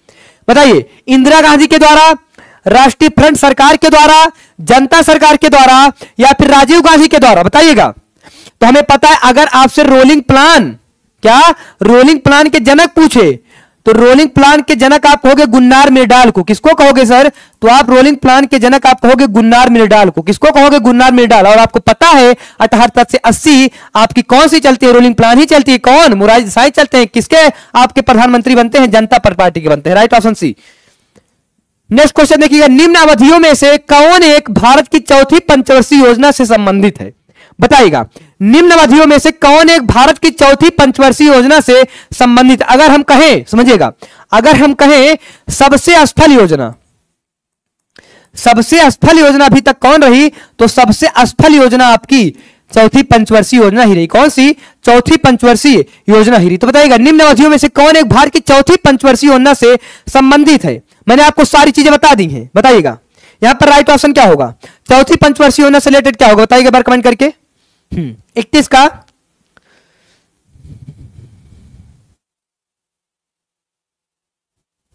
Very good. यहां पर जितने लोग कमेंट कर रहे हैं 1969 से 74 अपने आप में लाजवाब कमेंट करें। क्यों? क्योंकि 51-56 पहला, 56 से 61 दूसरा, 61 से तीसरा, इसके बाद 66 से 69 तक आपका आता है क्या? Holiday plan. ठीक है, हॉलीडे प्लान आता है, योजना अवकाश आता है, इसके बाद फिर 1969 से 74 तक आपका चौथा आता है। ठीक है ना? हाँ, और 74 से 78 तक क्या? पांचवी, जो कि आपकी एक वर्ष पहले। और इसके बाद अगर पांचवी पूछी जाए, क्या अगर छठी पूछी जाए, छठी, तो आपका पता है 78 से 80 तक क्या चलता है? 78 से 80 तक चलेगा आपका रोलिंग प्लान। इसके बाद फिर 80 से 85 आपका कौन सा चलता है? छठी चलता है। नेक्स्ट क्वेश्चन देखिएगा, कह रहा है कि भारत सरकार ने नीति आयोग की स्थापना निम्नलिखित में से किसका स्थान लेने के लिए किया है? मानव अधिकार आयोग, वित्त आयोग, विधि आयोग या फिर योजना आयोग? तो हमें पता है योजना आयोग की स्थापना कब की गई थी? तो योजना आयोग की स्थापना 15 मार्च 1950 को की गई थी। ठीक है ना? लेकिन 15 अगस्त 2014 को प्रधानमंत्री नरेंद्र मोदी जी लाल किले से भाषण देते हैं और बात क्या कहते हैं कि अब योजना आयोग का नाम चेंज करके क्या कर दिया जाएगा? नीति आयोग। क्या कर दिया जाएगा? नीति आयोग। और नीति आयोग की कर दिया जाएगा। और यह नीति आयोग कब से बन गया? तो नीति आयोग की स्थापना आपका 1 जनवरी 2015। कब? 1 जनवरी 2015 को बन गया। भाषण कब हुआ? घोषित कब हुआ? 15 अगस्त 2014। लेकिन रूप कब लिया नया नाम का? 1 जनवरी 2015 से। राइट ऑप्शन हो जाएगा डी। राइट ऑप्शन हो जाएगा डी। अगर हम कहें नीति आयोग का पूरा नाम क्या है, तो आपको याद करना नीति का पूरा नाम भी होता है। नीति का हम पूरा नाम की बात करें तो इसका पूरा नाम होता है नेशनल इंस्टीट्यूशन, क्या होता है? National institution for transforming India. क्या होता है? National institution for transforming India. ठीक है ना? तो यहां पर राइट ऑप्शन क्या हो जाएगा? राइट ऑप्शन यहां पर हो जाएगा डी। नेक्स्ट क्वेश्चन देखिएगा, कह रहा है कि भारत के संविधान में इनमें से क्या राज्य सूची में शामिल नहीं है? ठीक है ना? बताइएगा कौन सा इसमें से राज्य सूची में शामिल नहीं है? क्या पुलिस और कानून और व्यवस्था या फिर जेल या फिर दंड प्रक्रिया संहिता? सिंपल है आपका। अगर हम बात करें पुलिस किसमें है? पुलिस आपका राज्य व्यवस्था में है, राज्य सूची में। क्यों? क्योंकि आपको पता है एमपी पुलिस अलग वैकेंसी निकालती है, यूपी पुलिस अलग वैकेंसी निकालती है, बिहार पुलिस अलग। ठीक है ना? केंद्र की वैकेंसी थोड़ी ना होती कोई भी पुलिस की। कानून और व्यवस्था किसमें है? तो आप कहोगे सर कानून और व्यवस्था भी हमारा राज्य में है। किसमें है? राज्य में है। जेल किसमें है? तो जेल भी आप कहोगे सर राज्य में है। किसमें है? राज्य में। लेकिन दंड प्रक्रिया जो संहिता है ये आपका किसमें आता है? तो दंड प्रक्रिया संहिता आपका केंद्र है। किसमें आता है? केंद्र। तो राइट ऑप्शन क्या हो जाएगा? D for Delhi. नेक्स्ट देखिएगा, कह रहा है कि त्रिस्तरीय पंचायती राज व्यवस्था का विचार किसने रखा था? तो देखिएगा हमने बार बार बताया, अगर त्रिस्तरीय की पूछे तो आप कहोगे सर 1957 में कौन रखा था? तो आप कहोगे सर बलवंत राय मेहता समिति। ठीक है ना? लेकिन अगर द्विस्तर की पूछे या फिर आपसे 2 टायर पूछे, क्या पूछे आपसे? द्विस्तर या फिर 2 टायर पूछे, ठीक है ना? तो द्विस्तरीय पंचायती व्यवस्था की बात कौन करते हैं? अशोक मेहता करते हैं। कब? 20 साल बाद। 20 साल बाद 1977 में। तो राइट ऑप्शन हमारा हो जाएगा A for Ayodhya will be right option. एक क्वेश्चन और आता है, भारतीय संविधान को संवैधानिक दर्जा किस समिति की सिफारिश पर मिली? तो आपको याद करना है कि एल.एम. सिंघवी, क्या एल.एम. सिंघवी की समिति की सिफारिश पर आपको मिलती है। राइट ऑप्शन हो जाएगा ए फॉर अयोध्या। पंचायती दिवस की बात कर ले तो पंचायत दिवस कब मनाते हैं? तो पंचायत दिवस हम मनाते हैं कब? तो पंचायत दिवस हम मनाएंगे 24 अप्रैल को। 24 अप्रैल को कब मनाएंगे? 24 अप्रैल को, क्योंकि 24 अप्रैल 1993 को इसको संविधान का दर्जा मिला था। राइट ऑप्शन क्या हो जाएगा आपका? ए फॉर अयोध्या, क्योंकि 3 टायर की बात किया है, 3 स्तर की बात किया है। ठीक है ना? हाँ, वेरी गुड। अब देखिएगा यहां से मैं और क्वेश्चन निकाल सकता हूं। एक क्वेश्चन आता है, सर्वप्रथम पंचायती राज व्यवस्था लागू कहां होती है? तो 2 अक्टूबर 1959 को राजस्थान में और 11 अक्टूबर 1959 को दूसरा राज्य बनता है आंध्र प्रदेश। लेकिन एक क्वेश्चन आता है कि जब पंचायती दिवस को संवैधानिक दर्जा मिल जाता है 24 अप्रैल 1993 को, तो सर्वप्रथम कौन सा राज्य चुनाव कराता है? तब आप कहोगे सर मध्य प्रदेश। कौन सा? मध्य प्रदेश। नेक्स्ट देखिए, कह रहा है कि निम्नलिखित में से किसे किसी केंद्र शासित प्रदेश में उच्च न्यायालय स्थापित करने का अधिकार है? बताइएगा निम्नलिखित में से किसे किसी केंद्र शासित प्रदेश में उच्च न्यायालय स्थापित करने का अधिकार है? सर्वोच्च न्यायालय, संसद या फिर राष्ट्रपति या फिर इनमें से कोई नहीं। तो हमें पता है, समझिएगा, अगर केंद्र शासित प्रदेश में, क्या केंद्र शासित प्रदेश में किसी राज्य में हमें उच्च न्यायालय स्थापित करना है तो यह कैसा है? एक ऐसी विधि प्रक्रिया, समझिएगा मेरी बातों को। अच्छा बताओ, आप उच्च न्यायालय फिर उच्चतम न्यायालय क्यों स्थापित करोगे? आप उच्च न्यायालय फिर उच्चतम न्यायालय क्यों स्थापित करोगे भैया? क्योंकि आपको विधि लाना होगा, कानून लाना होगा, कानून बनाना होगा, तभी तो। अर्थात एक ऐसी प्रक्रिया है, विधि प्रक्रिया, समझिए मेरी बात को। कैसी प्रक्रिया? विधि प्रक्रिया, कानून बनाने की प्रक्रिया है। और आपको पता होगा कोई भी कानून जब बनाया जाता है तो पहले इसे लोकसभा में या फिर राज्यसभा में प्रस्तुत किया जाता है, और लोकसभा राज्यसभा किसका भाग माना जाता है? आपका संसद का भाग माना जाता है। राइट ऑप्शन क्या हो जाएगा? बी। राइट ऑप्शन क्या हो जाएगा? बी फॉर बम। इस तरीके से आप समझिए, राइट ऑप्शन क्या हो जाएगा? बी। अगर पूछा जाए वर्तमान में कितने उच्च न्यायालय हैं, वर्तमान में आपके कुल कितने उच्च न्यायालय हैं, तो वर्तमान में कुल आपके अगर उच्च न्यायालय की बात की जाए तो आपका 25 है। कितने हैं? 25 हैं। कितने उच्च न्यायालय हैं? 25 हैं, जो कि आपके 2 यूटी में है, 2 आपके कहां है? 2 आपके केंद्र शासित प्रदेश में है, और 23 राज्य में है। कहां है? 23 राज्य में है। तो 23 राज्य को छोड़िए, लेकिन 2 केंद्र शासित प्रदेश को जरूर जान लीजिए। वो आपका क्या है? वो आपका जम्मू एंड कश्मीर है एंड दिल्ली है। क्या है? दिल्ली है। राइट ऑप्शन क्या हो जाएगा? बी। बताइए समझ में आया कि नहीं आप लोगों को? बताइए समझ में आया कि नहीं? ठीक है ना? तो आपके कुल उच्च न्यायालय कितने हैं? 25 हैं। तो 2 जो कि आपके केंद्र शासित प्रदेश में, केंद्र शासित प्रदेश कौन सा है? जम्मू एंड कश्मीर है और दिल्ली है, और 23 आपके राज्य में है। राइट ऑप्शन हो जाएगा बी। नेक्स्ट क्वेश्चन कह रहा है क्या निम्नलिखित में से किसी केंद्र शासित प्रदेश में उच्च न्यायालय स्थापित करने का अधिकार है? तो यहां पर राइट ऑप्शन हो जाएगा संसद। एक क्वेश्चन आपका देखिएगा, यहां से बता दूं, सरल। तो आपका सरल मतलब क्या हो जाएगा? सा से हो जाएगा संसद। संसद आपका किसमें? आर्टिकल 79 में है। राज्यसभा, राज से क्या हो जाएगा? राज्यसभा। तो राज्यसभा आपका है 80 में है। ठीक है ना? ला से क्या हो जाएगा? तो आपका लोकसभा, और लोकसभा आपका किसमें है? तो आर्टिकल 81 में है। किसमें है? आर्टिकल 81 में। तो यहां पर राइट ऑप्शन हो जाएगा बी। भारत का एक उपराष्ट्रपति होगा, भारत का एक राष्ट्रपति होगा, 21 आर्टिकल में है, तो 52 में है। ठीक है ना? राष्ट्रपति का पद किस देश से लिया गया है? अमेरिका से लिया गया है। एक सर्वोच्च न्यायालय होगा तो ये आपका 124 में है। किसमें है? 124 में है। और एक उच्च न्यायालय होगा, क्या समझिएगा, एक सर्वोच्च न्यायालय की बात किसमें है? आपकी आर्टिकल 124 में। लेकिन उच्च न्यायालय की बात किसमें की गई है? जैसे ही आप 124 में 90 जोड़ेंगे, कितना हमने बताया था, केंद्र में आप 90 जोड़ तो राज्य का आ जाएगा, तो आपका 214 में उच्च न्यायालय की बात की गई है। Right option B. नेक्स्ट, डाट के पास मौलिक अधिकार को लागू करने की शक्ति है। सर्वोच्च न्यायालय, उच्च न्यायालय को, संसद सदस्यों को, राष्ट्रपति को, या फिर इनमें से कोई नहीं। देखिएगा, आज मैं बता देता हूं आपको, आज मैं आप लोगों को बता देता हूं, संसद सदस्यों की बात की जाए, मतलब लोकसभा और राज्यसभा की बात की जाए, तो जैसे देखिए, अगर राज्य के क्षेत्रफल, राज्य के क्षेत्र में, समझिएगा, राज्य के अगर क्षेत्र में संशोधन करने की बात आए, ठीक है ना, राज्य के क्षेत्र में अगर संशोधन करने की बात आए, तब किसके द्वारा है? संसद के द्वारा होगा। ठीक है ना? हाँ, अगर कोई नागरिक संबंधी, क्या नागरिकता संबंधी बात आए कि हमें इसकी नागरिकता नष्ट करनी है, इसकी नहीं करनी है, ठीक ना, तो कि कौन करेगा? तो संसद के सदस्य करेंगे। ठीक है ना? अगर आपके उच्च न्यायालय को घटाने या बढ़ाने की बात आए, किसकी? घटाने या बढ़ाने की बात आए, तब भी उस पर दारोमदार आपका किसका होगा? संसद सदस्यों का। लेकिन यहां पर क्या है? आपका मौलिक अधिकार है। क्या? मौलिक अधिकार। और मौलिक अधिकार आपके फंडामेंटल राइट्स होते हैं। ठीक है ना? तो ये किसके द्वारा होगा? आपका सर्वोच्च न्यायालय, उच्च न्यायालय के द्वारा होगा। किसके द्वारा होगा? आपका सर्वोच्च न्यायालय और उच्च न्यायालय के द्वारा होगा। राइट ऑप्शन क्या हो जाएगा? ये हो जाएगा। समझिएगा, अगर आपके मौलिक अधिकार का हनन हो रहा है, तब आप अनुच्छेद 32 के तहत, कहां? अनुच्छेद 32 के तहत सुप्रीम कोर्ट में जा सकते हैं, और आप अनुच्छेद 226 के तहत, कहां? अनुच्छेद 226 के तहत आप हाई कोर्ट जा सकते हैं। Right option A. नेक्स्ट देखिएगा, भारत में पंचायती राज व्यवस्था इसके अंतर्गत रखी गई है। बताइएगा, मूल अधिकार में, या फिर मौलिक कर्तव्य में, या राज्य के नीति तत्व में, या फिर आपका इनमें से कोई नहीं। बताइएगा, जो आपका पंचायती राज व्यवस्था है, जो कि आपका अनुसूची किसमें है? अनुसूची की बात करते हैं तो अनुसूची 11 में है। किसमें है? अनुसूची 11 में है। क्या? पंचायती राज व्यवस्था। कौन से संविधान संशोधन द्वारा आया? तो हम कहते हैं सर 73वें संविधान संशोधन। क्या? 73वें संविधान संशोधन 1992 के द्वारा। ठीक है ना?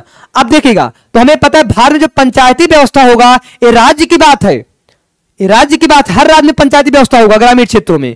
तो आपका एक किसकी बात करेगा? राज्य के नीति तत्व की बात करेगा। राइट ऑप्शन हो जाएगा आपका सी। और यही पर अगर हम बात कर लें, अगर पंचायती राज व्यवस्था में आपका है, पंचायती राज व्यवस्था आपका राज्य के नीति तत्व में है, तो किस अनुच्छेद में है? तो अनुच्छेद आपका है 40। किसमें है? अनुच्छेद 40 में है, क्योंकि आपको पता है डीपीएसपी आपका भाग 4 में 36 से 51 तक है। तो आपका जो भाग 40 है, अनुच्छेद 40 है, वो किसकी बात करता है? अनुच्छेद 40 कहता है क्या कि क्या होगा? एक पंचायती राज व्यवस्था होगी हर ग्रामीण क्षेत्र में। ठीक है ना? किससे प्रेरित है अनुच्छेद 40? तो महात्मा गांधी से। किससे प्रेरित है? महात्मा गांधी से। ठीक है ना। हाँ, ये भी आपका क्वेश्चन बना है कि अनुच्छेद 40 किससे प्रेरित है, तो हम नाम लेते हैं महात्मा गांधी का। राइट ऑप्शन होगा सी फॉर चेन्नई। नेक्स्ट देखिएगा, कह रहा है कि शिक्षा का अधिकार एक मौलिक अधिकार है जो कि संबंधित है। तो मैंने बार बार बताया शिक्षा का अधिकार का मतलब क्या, 6 से 14 कितने 6 से 14 वर्ष तक के 6 से 14 वर्ष तक के बालकों को क्या 6 से 14 वर्ष के बालकों को निःशुल्क और निःशुल्क के साथ साथ अनिवार्य शिक्षा देना है। निःशुल्क के साथ साथ कैसी शिक्षा देनी है, तो अनिवार्य शिक्षा देनी है। किस संविधान संशोधन के द्वारा आया, तो हम कहते हैं 46वें क्या 46वें संविधान संशोधन के तहत आया। कौन से 46वें संविधान संशोधन के तहत 2002 में। कौन से 86वें 86 कॉन्स्टिट्यूशन अमेंडमेंट 2002 में आया। राइट ऑप्शन यहां पर क्या हो जाएगा, ए हो जाएगा। ठीक है ना। अगर मौलिक अधिकार की बात की जाए तो 21 में जोड़ा गया, समझिएगा। लेकिन अगर राज्य के डीपीएसपी की बात की जाए, किसकी बात कर ली जाए, डीपीएसपी की बात कर ली जाए, तो डीपीएसपी की अगर हम बात करें तो ये आपका अनुच्छेद 45 में है, पढ़िएगा अनुच्छेद 45 में। लेकिन अब इसे मूल अधिकार मूल कर्तव्य बना दिया गया है। मूल कर्तव्य आप 11वां पढ़ेंगे तो पाएंगे, अगर आप मूल कर्तव्य 11वां पढ़ेंगे तो पाएंगे निःशुल्क अनिवार्य शिक्षा। राइट ऑप्शन क्या हो जाएगा, ए। राइट ऑप्शन क्या हो जाएगा आपका, ए हो जाएगा। ठीक है ना। तो अगर मौलिक अधिकार के रूप में 21 में, ठीक है, डीपीएसपी में आपका पूछे तो अनुच्छेद 45 में, और मूल कर्तव्य में पूछे तो 11वां जो मूल कर्तव्य है। नेक्स्ट कह रहा है कि भारतीय भूमि का उत्तरतम भाग है। भारतीय भूमि का उत्तरतम भाग है। ठीक है ना। तो देखिएगा, मैंने इधर क्या बताया, पूर्व बताया, ठीक है ना, इधर क्या बताया, पश्चिम बताया, इधर क्या बताया, उत्तर, इधर मैंने बताया दक्षिण। ठीक है ना। पश्चिम की बात कर ले अगर हम, तो ये आपका पश्चिम में आपका गुजरात पड़ेगा। ठीक है ना। गुजरात का कौन सा क्षेत्र सबसे पश्चिमी है, तो आप कहोगे गौरमाथा क्षेत्र। पूर्व की बात कर ले तो आपका कौन सा राज्य पड़ेगा, तो अरुणाचल प्रदेश पड़ेगा। कौन सा पड़ेगा, अरुणाचल प्रदेश पड़ेगा। और अरुणाचल प्रदेश की हम बात कर ले कौन सा क्षेत्र है, तो आपका किबिथू है। कौन सा है आपका, किबिथू है। अगर हम दक्षिण, देखिए यहां से 2 क्वेश्चन बनेंगे।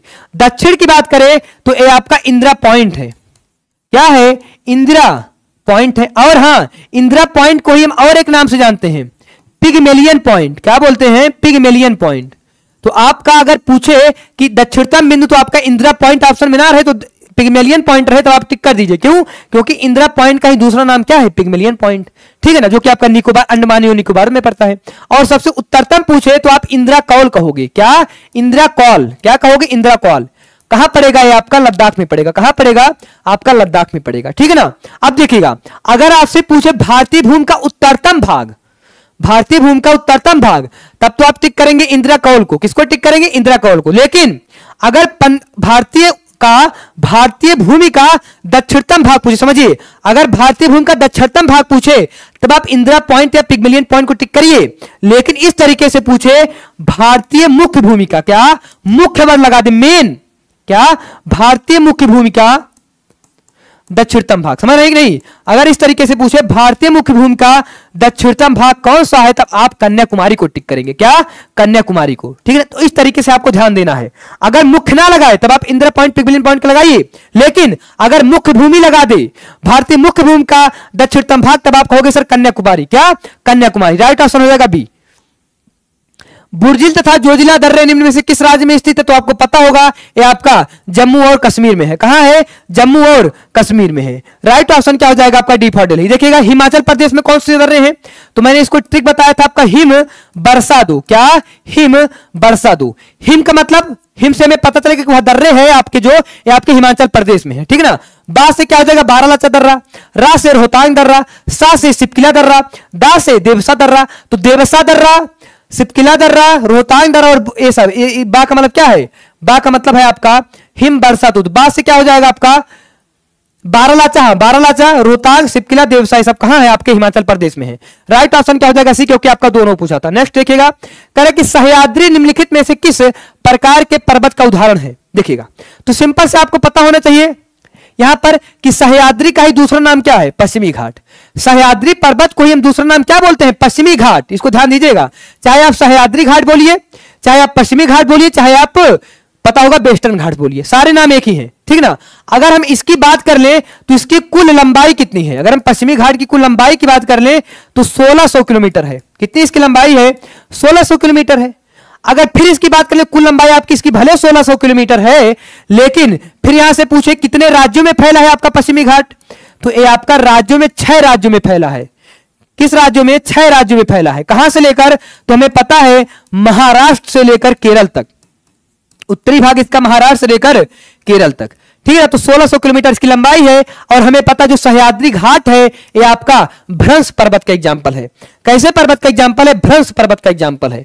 अगर हिमालय की बात कर ले, सर हमारे हिमालय किसका है? तो हिमालय आपका वलित पर्वत का है। किसका है? वलित पर्वत का एग्जाम्पल है। अगर आपसे अवशिष्ट पर्वत की बात की जाए तो अरावली जो आपका पर्वत है, अरावली जो पर्वत है आपका अवशिष्ट पर्वत का एग्जाम्पल माना जाता है। नेक्स्ट देखिएगा 23 नंबर का क्वेश्चन कह रहा है क्या? लक्षद्वीप समूह स्थित है अरब सागर में, खंबात की खाड़ी में, या फिर बंगाल की खाड़ी में, या फिर मन्नार की खाड़ी में। तो पहली बात हम देखेंगे लक्षद्वीप समूह, ये आपका इसमें कितने द्वीप है? तो कुल आपके 36 द्वीप हैं। लक्षद्वीप में आपके कुल कितने द्वीप हैं? 36 द्वीप हैं, ठीक है ना। हाँ, अगर कहें सर किससे बना है? तो परवाल भित्ति से। किससे मिलकर बना है? परवाल भित्ति या मूंगा के चट्टान से। चाहे आपका कहे लक्षद्वीप समूह किससे मिलकर बना है, तो आप कहोगे सर परवाल भित्ति या मूंगा चट्टान से। किससे? परवाल भित्ति या मूंगा चट्टान से मिलकर बना है, ठीक है ना। और लक्षद्वीप का अगर सबसे बड़ा, समझिएगा, अगर आपसे लक्षद्वीप का सबसे बड़ा द्वीप पूछे, सबसे बड़ा द्वीप पूछे आपसे, तो आप क्या कहोगे? एंड्रोज। लक्षद्वीप का जो सबसे बड़ा द्वीप है आपका एंड्रोज है। और जो सबसे छोटा द्वीप है, क्या? जो सबसे छोटा द्वीप है वो आपका क्या है? बिट्रा है। क्या है? बिट्रा है। बताएगा आपका लक्षद्वीप समूह कहां है? तो आप यहां पर जितने भी लोग टिक कर रहे हैं अरब सागर, अपने आप में लाजवाब आंसर टिक कर रहे हैं ना। नेक्स्ट क्वेश्चन देखिएगा, कह रहा कि निम्न में से कौन सी नदी अमरकंटक पहाड़ से नहीं निकलती है? बताइएगा। तो आपको अगर पता होगा अमरकंटक पहाड़ से कौन निकलेगी, या फिर आपको पता होगा गोदावरी से कौन निकलेगी, और आराम से कर ले जाएंगे। तो गोदावरी का मैंने बताया था, गोदावरी नदी का उद्गम स्थान महाराष्ट्र राज्य के, समझिएगा। अगर हम कहें गोदावरी नदी का उद्गम स्थान कहां है, तो आप कहोगे महाराष्ट्र राज्य के। कहां से? महाराष्ट्र राज्य के नासिक जिले से। क्या? महाराष्ट्र राज्य के नासिक जिले से। किस पहाड़ी से? तो त्र्यंबकेश्वर पहाड़ी से, ठीक है ना। त्र्यंबकेश्वर पहाड़ी से, ठीक है ना। तो यहां पर राइट ऑप्शन हो जाएगा हमारा है, क्योंकि हमें पता है नर्मदा नदी भी कहां निकलती है, तो नर्मदा नदी भी आपका कहां से निकलती है? अमरकंटक पहाड़ी से निकलती है। सोन नदी भी कहां से निकलती है? अमरकंटक पहाड़ी से निकलती है। हालांकि महानदी जो है एग्जैक्ट आपका वहां से नहीं निकलती है, सिंघावा पर्वत से निकलती है। अगर देखा जाए तो महानदी का एग्जैक्ट लोकेशन आपका अमरकंटक पठार नहीं है, बल्कि ये आपका सिंघावा पर्वत से निकलती है। लेकिन ये आसपास का क्षेत्र माना जाता है, ये आपका आसपास का क्षेत्र माना जाता है। लेकिन आपका ये जो सबसे दूर का क्षेत्र इन सबसे दूर है, तो इसलिए राइट ऑप्शन क्या मान लिया जाएगा? ए मान लिया जाएगा, ठीक है ना। नेक्स्ट क्वेश्चन देखिएगा, निम्नलिखित में से कौन सी नदी अमरकंटक से निकलती है? अब बताओ, निम्नलिखित में से कौन सी नदी अमरकंटक से निकलती है? तो अभी मैंने बताया आपका जो सोन नदी है, नर्मदा सोन नदी आपकी किस पहाड़ी से निकलती है? कहां से? अमरकंटक पहाड़ी से। एक क्वेश्चन आता है कि गंगा नदी की वह दो सहायक नदियां, गंगा नदी की वह दो सहायक नदियां जो कि जिनका उद्गम स्थान एक ही जगह से, इसी आपके अमरकंटक पहाड़ी से है, लेकिन बह जाती है अलग अलग दिशा में, तो नर्मदा और सोन ही है, ठीक है ना। अब देखिएगा कृष्णा नदी की हम बात कर लें तो ये आपका महाबलेश्वर पहाड़ी से निकलता है। ये आपका कहां से निकलता है? महाबलेश्वर पहाड़ी से, ठीक है ना। हाँ, तो यहां पर राइट ऑप्शन हो जाएगा हमारा D for Denmark will be right option. Chambal की बात करें तो ये बीहड़ क्षेत्रों के लिए प्रसिद्ध है। किसके लिए? बीहड़ क्षेत्रों के लिए प्रसिद्ध है। बीहड़ क्षेत्र मतलब क्या? तो यहां पर डाकू का इलाका ज्यादा रहता है, ठीक है ना। मतलब डाकू के रहने के लिए सबसे उपयुक्त जगह है। क्यों? क्योंकि जो चंबल नदी है ये अध्यारोपित नदी कहलाती है। क्या? अध्यारोपित नदी। अध्यारोपित नदी क्या है, इसको मैं डिस्कशन करूंगा। नेक्स्ट क्वेश्चन देखिएगा, सर्वाधिक तटीय अपरदन होता है लहरों से, ज्वार भाटा से, धाराओं से, या फिर सुनामी लहरों से। बताएगा कि सर्वाधिक तटीय अपरदन किससे होगा?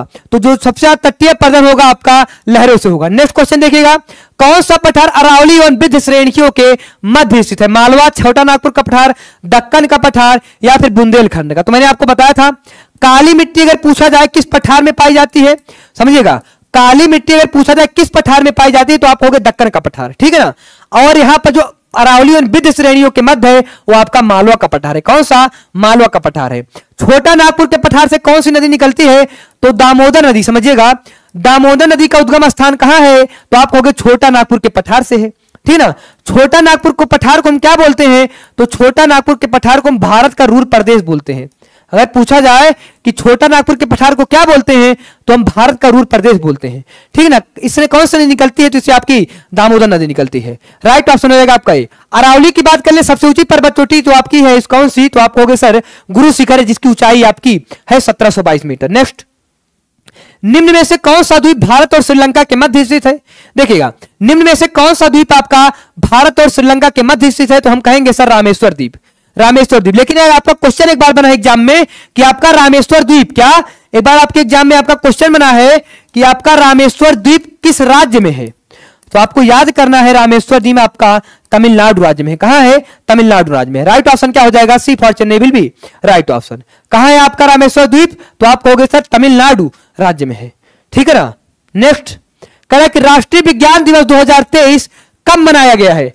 हमें यही पता है कि राष्ट्रीय विज्ञान दिवस आपका नहीं 2023 ही नहीं, कोई भी वर्ष में मनाया जाएगा राष्ट्रीय विज्ञान दिवस, एक ही दिन होगा, ठीक है ना।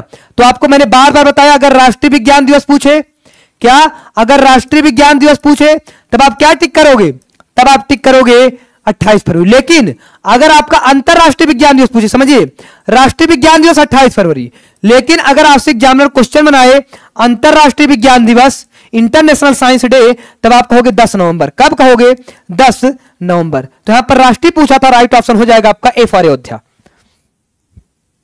लास्ट क्वेश्चन आज का, विश्व रेडियो दिवस 2023 कब मनाया गया है। 13 फरवरी, 11 फरवरी, 10 फरवरी या फिर 12 फरवरी, बताइएगा। विश्व रेडियो दिवस आपका कब मनाया गया है। अच्छा बताइए, मैंने आपको क्या बताया था, राष्ट्रीय महिला दिवस कब मनाते हैं, समझिएगा। राष्ट्रीय महिला दिवस कब मनाते हैं, तो राष्ट्रीय महिला दिवस हम मनाते हैं 13 फरवरी को। कब मनाते हैं, 13 फरवरी को। किसके जन्मदिवस के अवसर पर, तो आपके राज्यपाल जो रही थी, प्रथम महिला राज्यपाल रही थी सरोजिनी नायडू के जन्मदिवस के अवसर पर, ठीक है। हमें आपको यह भी बताया था कि राष्ट्रीय महिला दिवस ही 13 फरवरी को मनाते हैं, और आपका अंतरराष्ट्रीय रेडियो दिवस भी इसी दिन मनाते हैं। जिस दिन आपका देखिएगा राष्ट्रीय महिला दिवस के दिन ही अंतरराष्ट्रीय रेडियो दिवस मनाया जाएगा। तो आपका अगर अंतरराष्ट्रीय रेडियो दिवस पूछे तब भी आप क्या टिक करोगे, 13 फेब ही टिक करोगे, ठीक है ना। हाँ, तो राइट ऑप्शन हमारा हो जाएगा A for Ayodhya will be right option. लेकिन अगर आपसे अंतरराष्ट्रीय महिला पूछे, अगर आपसे अंतरराष्ट्रीय महिला पूछे, अंतरराष्ट्रीय महिला दिवस पूछे, तब आप कहोगे 8 मार्च। कब कहोगे, 8 मार्च, ठीक है ना। लेकिन अगर आपसे अंतरराष्ट्रीय नर्स पूछ ले, क्या पूछ ले आपसे एग्जामिनर, अंतरराष्ट्रीय नर्स दिवस, ठीक है ना। तो अंतरराष्ट्रीय नर्स दिवस हम कब मनाते हैं, 12 मई को।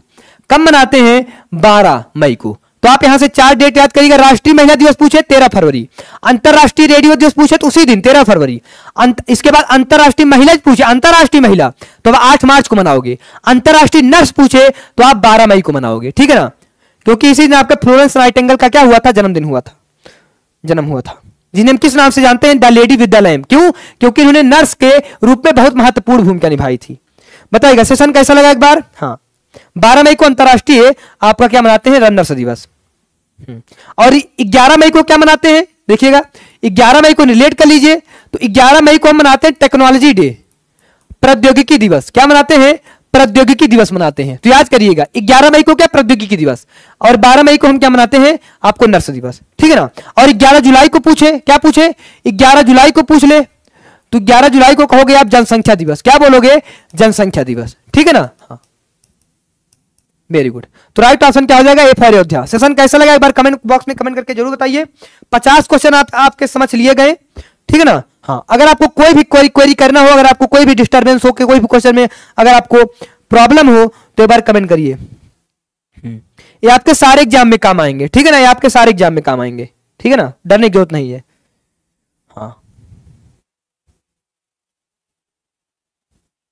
हाँ, जनसंख्या दिवस मैंने बता दिया 11 जुलाई। कब, 11 जुलाई, ठीक है। सेशन कैसा लगा इसको ऑफलाइन कमेंट में जरूर कमेंट करिएगा। इसके साथ ही मैं आप सबको अलविदा चाहता हूं, मिलेंगे फिर से आपसे 10 बजे के सेशन में, ताबड़तोड़ सेशन में, ठीक है ना। तब तक के लिए मैं अलविदा चाहता हूं। Thank you class.